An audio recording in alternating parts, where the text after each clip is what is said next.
वाहिगुरू जी का खालसा वाहिगुरू जी की फतेह। हाँ जी स्टूडेंट्स, अज असीं करांगे variation in atomic and ionic sizes of transition metals. हाँ जी बेटा, सब तो पहले तो सानू पता है कि जदों जनरली जदों आपां अलॉन्ग द पीरीयड मूव करते हैं, ठीक है, जिवें ट्रांजिशन सीरीज़ दे विच मूव करांगे फ्रॉम लैफ्ट टू राइट, तो की हुंदा है, न्यूक्लियर चार्ज इनक्रीज़ करदा है, इलैक्ट्रॉन सेम शैल दे विच एंटर करे जाते हैं, ठीक है, तो उहदे नाल साइज़ जिहड़ा वो डिक्रीज़ करता है, ठीक है। क्यों डिक्रीज़ करदा, वही मैं दोबारा दसनी कि उसे डी ऑर्बिटल च एक न्यू इलैक्ट्रॉन ऐड हुंदा है ते नाल दी नाल जिहड़ा न्यूक्लियर चार्ज आ वो भी एक एक यूनिट वधी जाता है, ठीक है। ये सानू पता है। दूजी गल कि शील्डिंग इफैक्ट की जे गल करिए, शील्डिंग इफैक्ट सब तो ज़्यादा किहदा हुंदा एस दा, then p, then d, then f. D electron का शील्डिंग इफैक्ट इन्ना ज़्यादा नहीं हैगा, ठीक है। इस करके जे शील्ड नहीं ये चंगी तरह कर पाएगा तो फिर न्यूक्लियस यानी कि न्यूक्लियर चार्ज ते आउटरमोस्ट जिहड़े इलैक्ट्रॉन होणगे उन्हां विच इलैक्ट्रोस्टैटिक अट्रैक्शन जिहड़ी फोर्स ऑफ अट्रैक्शन जिहड़ी है वो वधेगी, ठीक है। ज्यों-ज्यों वधेगी तो साइज़ जिहड़ा आयनिक रेडियस या एटॉमिक रेडियस की जे गल करिए तो वो छोटा हुंदा जाएगा, ठीक है। बट सीरीज़ दे विच जे वेरीएशन वेखिए तो इन्नी ज़्यादा वेरीएशन ये नहीं हुंदा कि एकदम देखो ग्राफ भी दिता होया, मतलब है ना, बिल्कुल स्टीप ग्राफ नहीं आ रहा, इदा देखो डिक्रीज़ कर रहा। आ जी ग्रीन वाली लाइन है 3D सीरीज़, डिक्रीज़ कर रहा, फिर थोड़ा जिहा कॉन्सटेंट होंदा, फिर उस तो बाद ये इंक्रीज़ कर रहा, ठीक है। हुण की हुंदा बेटा, हुण ये जिहड़े ग्राफ है ये सानू दस्सिया होया ना कि 3D series, then 4D series ते दैन 5D सीरीज़, इन्हां दे जिहड़े कोरस्पोंडिंग जे गल करिए सैकेंड ते थर्ड दी, सैकेंड ते थर्ड सीरीज़ आ, फर्स्ट सैकेंड ते थर्ड दे आलमोस्ट सेम आ रहे ना, इन्ना ज़्यादा डिफरेंस नहीं हैगा। क्यों आ रहे सेम? क्योंकि बेटा जिहड़ी थर्ड सीरीज़ आ ना जिस लैंथेनम आ रहा उहदे विच की हुंदा, लैंथेनम तो बाद एफ ब्लॉक च एलीमेंट इलैक्ट्रॉन्स जिहड़े आ शुरू होंदे जा रहे, ठीक है, फिल होने। जो एफ ऑर्बिटल च फिल होने शुरू होंदे जा रहे हैं, दैन एफ की स्क्रीनिंग इफैक्ट या शील्डिंग इफैक्ट होर भी ज़्यादा पुअर है, डी नालों भी घट है, उन्हें चंगी तरह शील्ड नहीं कर पाना। तो उस तो बाद की हुंदा है वाले एलीमेंट्स दे विच लैंथेनाइड कंट्रैक्शन आउंदी है, ठीक है। इसे करके जरकोनियम ते हाफनियम की जे गल करिए कंट्रैक्शन आउंदी, कंट्रैक्शन मतलब सुंगड़न है ना, साइज छोटा हुंदा। ते क्यों साइज छोटा हुंदा? क्योंकि एफ ब्लॉक जिहड़े इलैक्ट्रॉन्स है, एफ वाले एफ ऑर्बिटल इलैक्ट्रॉन्स है, उन्होंने चंगी तरह न्यूक्लियर चार्ज नूं शील्ड नहीं कर पाना।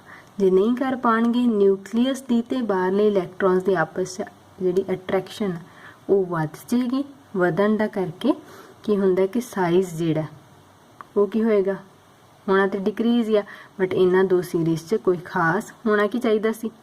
जो आप डाउन द ग्रुप मूव करते हैं साइज़ इनक्रीज़ करना चाहिए, बट ए सीरीज़ तो ए सीरीज़ डाउन द ग्रुप जाइए तो साइज़ कोई खास फर्क नहीं पैंदा। Answer is lanthanide contraction. Important है बेटा, देखो लिखा भी होया, filling of 4f before 5D orbital results in a regular decrease in atomic radii called lanthanide contraction, ठीक है। हुण देखो नैट रिजल्ट की होएगा लैंथेनाइड कंट्रैक्शन का कि सैकेंड ते थर्ड जिहड़ी डी सीरीज़ है उन्हां दे लगभग सेम ही रेडियाई जिहड़े है वो आ रहे हैं, तो उन्हां दी फिजिकल ते कैमिकल प्रॉपर्टीज़ भी उन्हां दे आपस दे विच रिलेट करदियां, ठीक है। उस तो बाद बेटा जिहड़ा फैक्टर है लैंथेनाइड कंट्रैक्शन वास्ते वही दस रहे हैं कि एक की है imperfect shielding of one electron by another in the same set of orbitals, केड़े 4f, ठीक है।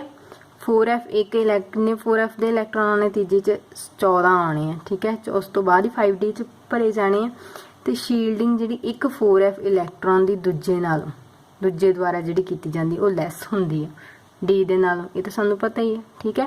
तो ज्यों-ज्यों फिर न्यूक्लियर चार्ज, क्योंकि सानू पता अलोंग द पीरियड की हुंदा एटॉमिक नंबर इनक्रीज करदा है, न्यूक्लियर चार्ज इनक्रीज करूगा, ज्यों-ज्यों न्यूक्लियर चार्ज इनक्रीज करूगा तो साडे कोल साइज जिहड़ा है वो की करी जाऊगा, डिक्रीज करी जाऊगा, ठीक है।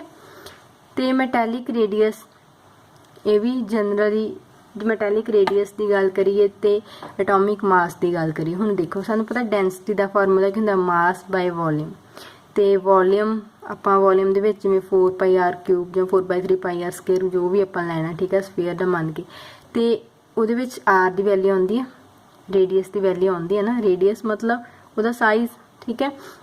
हम देखो ज्यों-ज्यों एटॉमिक मास वधी जाऊगा डेंसिटी की होई जाऊगी, वधी जाऊगी। मास वधन दिया, मास कितना वधूगा, जो एटॉमिक नंबर वधूगा, एटॉमिक नंबर वधन दे नाल मास वधेगा, ठीक है। तो वॉल्यूम घटेगा, वॉल्यूम क्यों घटेगा, क्योंकि साइज डिक्रीज कर रहा है, रेडियस डिक्रीज कर रहा है, तो यदा मतलब कि ज्यों-ज्यों मास वधेगा त्यों-त्यों डेंसिटी भी की होएगी, वध होएगी, ठीक है। हाँ नीचे टेबल दिता गया, वक्रियां वक्रियां जिहड़ी वैल्यूज़ आ वो दित्तियां गईयां होईयां, ठीक है। उस इस ये वाले टॉपिक तो बाद असीं जिहड़ा करना है वो है आयनाइजेशन इंथैल्पीज। मेनली बेटा जिहड़ा साइज वाले च वो तुसीं यही गल, सब तो इंपॉर्टेंट पॉइंट इहदे विच लैंथेनाइड कंट्रैक्शन, ये तो तुहानूं पता ही है कि ज्यों-ज्यों आपां एटॉमिक नंबर वधन दा साइज डिक्रीज करदा, ठीक है। तो दूजी गल है कि सैकेंड ते थर्ड जिहड़ी ट्रांजिशन सीरीज़ है उन्हां दा की हो रहा है, साइज आलमोस्ट सेम हो रहा है, कादे करके, लैंथेनाइड कंट्रैक्शन करके, 4f इलैक्ट्रॉन्स दी पुअर शील्डिंग इफेक्ट दे करके। क्लियर है। So this was all about variation in atomic and ionic sizes of transition elements. Thank you.